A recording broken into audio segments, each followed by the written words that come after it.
करायचं स्मरण. जय जय रघुवीर समर्थ. श्री समर्थ कृपेने एक सुंदर असा बोध, एक सुंदर असं श्रवण आपल्याला प्राप्त झालेलं आहे. या श्रवणाच्या माध्यमातून उत्तमाचं सामर्थ्यसुद्धा समर्थांनी प्राप्त करून दिलेलं आहे. बघा प्रत्यक्षपणे भाग कसा दिलेला आहे, नक्कीच श्रवण करूया. समर्थ म्हणाले,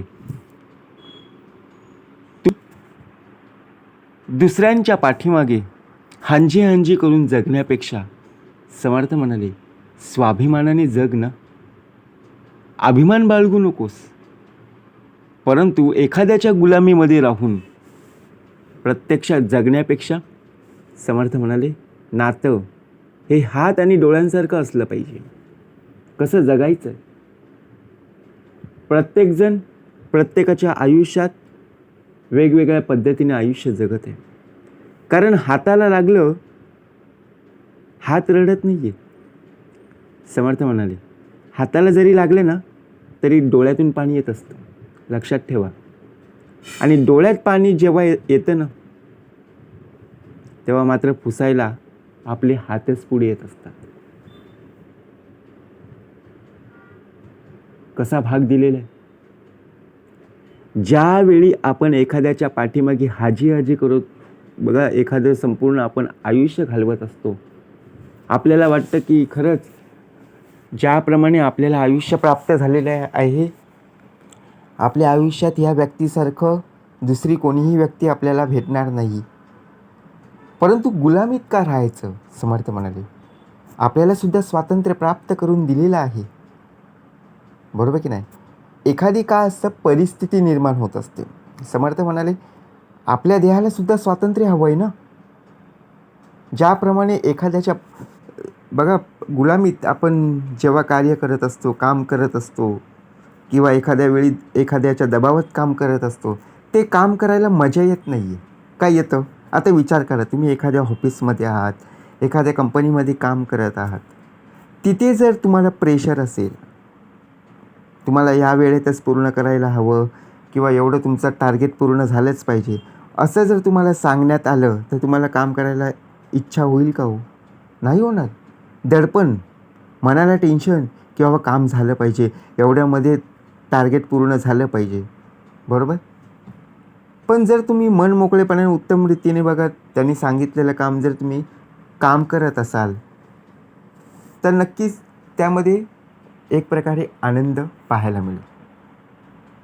समर्थ म्हणाले ज्यावेळी आपल्या हाताला लागतं आणि आपण बघा हात कार्य करत असतो, बरोबर. आपल्याला सांगायला येतात, आपले सिनियर्स असतील, आपले बॉस असतील, आपले नातेवाईक असतील, ए बाबा आज हे तुला काम करायचं आहे, आज हे टार्गेट पूर्ण झालं पाहिजे. परंतु बघा आपण एखादं काम करत असताना आपल्या हाताला खडचटतं किंवा आपल्या हाताला लागतं, बोटाला लागतं. त्यावेळी जी झालेली जखम आहे, जी झालेली दुखापत आहे, त्यामुळे आपल्या डोळ्यातून पाणी येत असतं. त्याच्या इजा, त्याच्या वेदना ह्या आपल्यालाच जाणवत असतात. समोरच्या व्यक्तीला सांगून काही उपयोगाचं नसतं. त्यांना जरी आपण सांगितलं की बाबा आज मला हे काम जमणार नाही कारण प्रत्यक्षात माझ्या हाताला दुखापत झाली आहे, ते उलट्या सांगतील की अशा इजा झालेल्या, अशा जखमा झालेल्या खूप सारे तुला दाखवेन, तुला हे काम पूर्ण करायचं आहे.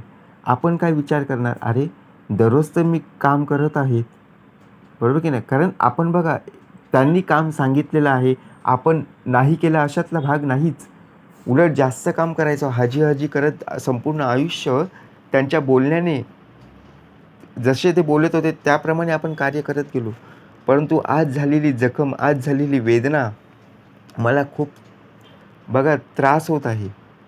परंतु डोळ्यातून कितीही जरी पाणी येत असलं ना तरी समोरची व्यक्ती हातरुमाल घेऊन बघा कोणीही पुसायला येणार नाही. तेच हात आपले बघा प्रत्यक्षात आपले हात डोळे पुसायला तयार होतील. म्हणून समर्थ म्हणाले जीवन जगायचं ना तर स्वातंत्र्य होऊनच जगलं पाहिजे. एखाद्याच्या पारतंत्र्यात नाही. कारण प्रत्येकजण आयुष्य जगत आहे, पण भरलेलं घर आणि सुंदर मन हे फक्त समाधानी व्यक्तीचंच असतं. आपल्या घरात कितीही जरी माणसं असली ना, किती आनंद वाटतो, कारण भरलेलं घर आहे.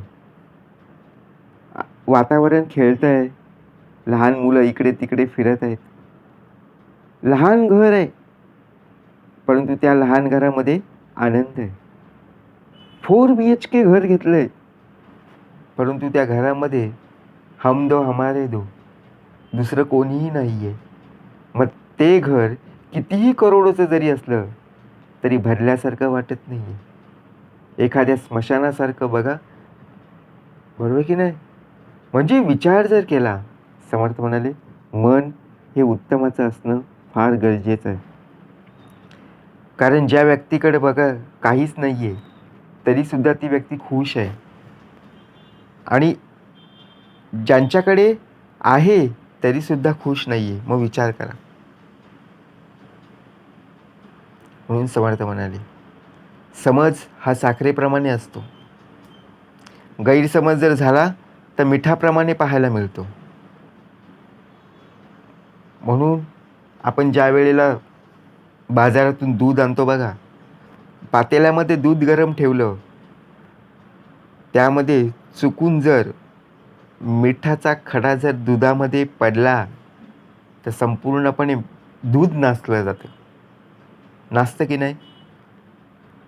परंतु त्यामध्ये जर आपण बघा साखर जर टाकली तर ते दूध गोड होतं की नाही? म्हणून समर्थ म्हणाले, अनुभवाने खात्री करा, जीवनाच्या दुधाला गोडी आल्याशिवाय बघा प्रत्यक्षपणे राहणार नाही. म्हणून जगायचं कसं हे सुद्धा आपल्याला कळलं पाहिजे. परंतु आपण विचार फक्त एकच गोष्टीचा करत असतो की मला माझ्या जीवनात समाधान प्राप्त झालं पाहिजे. बरोबर आहे? शेवटी काय आहे, किती तुम्ही कोणापासून दूर राहा, परंतु चांगल्या स्वभावामुळे कोणत्या ना कोणत्या आठवणी येतच असतात. आपल्याला वाटतं की मी आजपासून आपल्या घरापासून दूर राहण्याचा प्रयत्न करेन. मी माझ्या कामानिमित्त आज घरापासून दूर राहीन. परंतु ज्या आठवणी आहेत ना, त्या संपूर्णपणे जाग्या होतील. म्हणूनच स्वभावसुद्धा माणसाने कमावलेला सर्वात मोठा धन असतो. आपल्याला वाटतं ना की मी माझ्या उभ्या आयुष्यामध्ये माझ्या घरच्यांना, माझ्या नातेवाईकांना खूप त्रास दिला. आज मी जरी घर सोडून बाहेर पडलो आहे एखाद्या कामानिमित्त, तरीसुद्धा बोललेले शब्द मला ते आठवण करून देत आहेत. काय कमावलं? जरी मी इकडे पैसा कमवत असलो, दुसऱ्यांची हाजी करत बसलो, तरीसुद्धा घरातून बाहेर निघताना बघा, घरातल्या व्यक्तींना जे शब्द बोलून गेलो ते शब्द मला आज टोचतायत. म्हणून समर्थ म्हणाले, काय कमावलंस? याचा हिशोब जर आपण वेळेवर पाहायला गेलो ना, तर नक्कीच जीवनाचं सार्थक होईल. म्हणून समर्थ म्हणाले, कुणाची हाजी करून लाचारी करण्यापेक्षा ना स्वाभिमानाने जग, परंतु अभिमान नसावा. ज्याप्रमाणे नातं आणि मैत्री आपण खूप पाहिलीत, परंतु डोळ्यात पाणी आणणार आहेत. तेव्हाच जेव्हा एखाद्या वेळी आपण प्रसंगत बघा, प्रत्यक्ष एखाद्या संकटात आपला देह अडकतो, त्यावेळी मैत्रीचं नातं हे प्रथमतः धावून येतं. एक फोन केला की लगेच मैत्रीचं नातं म्हणजे कोण? मित्रमैत्रिणी आपले धावून येत असतात. विचार करा. म्हणून समर्थ म्हणाले, त्यांना सुद्धा आपल्या जीवनात मोलाचं स्थान प्राप्त करून द्या. कारण साथ ही तुझी उत्तमाची आहे, संगत ही तुझी उत्तमाची आहे. समर्थ म्हणाले, तुम्ही स्वतःला जितकं सुखी समजाल ना, तितकं तुम्ही सुखी राहाल. जरी तुमच्याकडे पैसा नसला तरी आपण काय विचार करतो, देवा माझ्या आयुष्यात मला पैसा नाही प्राप्त करून दिलास, माझ्या वाटेला हे बघ किती दुःख येऊन उभे राहिलेत. मग शेवटी तेच गाराणं, तेच शब्द तुला बघा प्रत्यक्षपणे जीवन जगू देत नाही. परंतु काही नसताना सुद्धा बघा आपण देवाकडे एवढंच मागतो, देवा मला खरंच तू सुखी समाधानाने ठेवलंयस. समर्थ म्हणाले, आपल्याविषयी वाईट बोलणारे बरेच लोक आपल्याला पाहायला मिळतील. त्यांच्याकडे जर तुम्ही लक्ष द्याल तर तुम्ही तुमचा वेळ फुकट घालवाल. परंतु मन शांत ठेवून तिथून जर तुम्ही पुढे जात असाल तर यशस्वी झाल्याशिवाय राहणार नाही.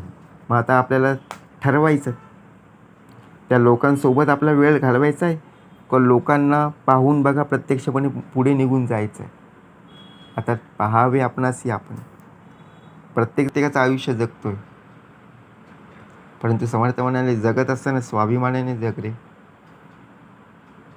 कारण शब्द एखाद्या चावीसारखे असतात. एखादा कुलूप असतो बघा, त्या कुलपाला त्याचीच किल्ली लागते का दुसरी लागते, तसंच आहे. मन मोकळे करत असणारी बघा,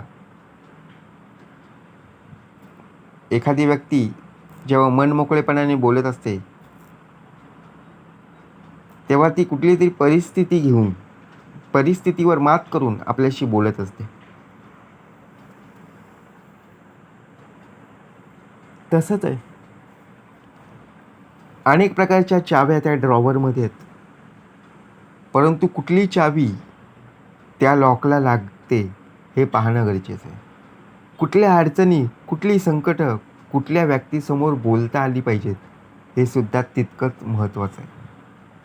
म्हणून समजून घ्या. समर्थ म्हणाले, तडजोड म्हणजे शरणागती नव्हेच, बरोबर की नाही. परिस्थितीवर मात काढता आली पाहिजे. समर्थ म्हणाले, दुनिया मोठी आहे पण विचित्र आहे. इथं खोटं बोलण्याने नाही तर खरं बोलण्याने नाती तुटत असतात. जेवढं तुम्ही खोटं बोलाल तेवढी नाती जवळ येतील, आणि खरं बोलण्याचा जेव्हा प्रयत्न कराल तेव्हा आपोआप तीच नाती तुमच्यापासून दूर होतील. एवढं मात्र या दुनियेमध्ये आता राहिलेलं आहे, आणि आपल्याला पाहायला मिळतंय, स्वतः आपण अनुभवतो. समर्थ म्हणाले, बरे सत्य बोला यथा तथ्य चाला, बहुमानिती लोक तेने तुम्हाला. आपण ज्याची इच्छा व्यक्त करत असतो प्रत्येक वेळी तेच आपल्याला मिळतील असं नाही ना. आपण ज्यांचा विचार करतो ती लोक आपल्या आयुष्यात येतील की नाही माहीत नाही. परंतु न कळत का होतं, बऱ्याच वेळा आपल्याला असं काही मिळतं ज्याची आपण कधी अपेक्षा पण केलेली नसते. आपण एखाद्या वस्तूची अपेक्षा पण करत नाही, परंतु ती गोष्ट आपल्याला बघा आपल्या आयुष्यात लगेच मिळून जाते. आपण केलेल्या चांगल्या कामाबद्दल आपल्याला एक प्रकारे आशीर्वाद प्राप्त होत असतो. म्हणून समर्थ म्हणाले, कितीही परिस्थिती असू दे, पण कुणाच्या गुलामीमध्ये जर हाजी करत जगत राहिलास तर तुला काहीही प्राप्त होणार नाही. प्राप्त करून घ्यायचं असेल तर जा श्री सद्गुरूंशी शरण. जय जय रघुवीर समर्थ.